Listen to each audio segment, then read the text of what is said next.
ang nagmamahal sa'yo kundi silang dalawa? Sino ang nagmamalasakit? Ang iyong ama't ina. Sila ang naging daan, kaya ika'y nabubuhay sa mundo.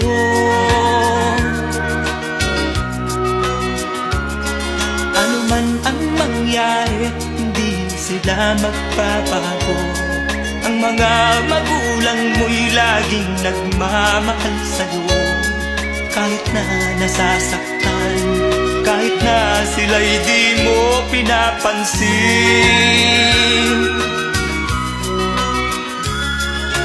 Kung nalalaman mo lang mga hirap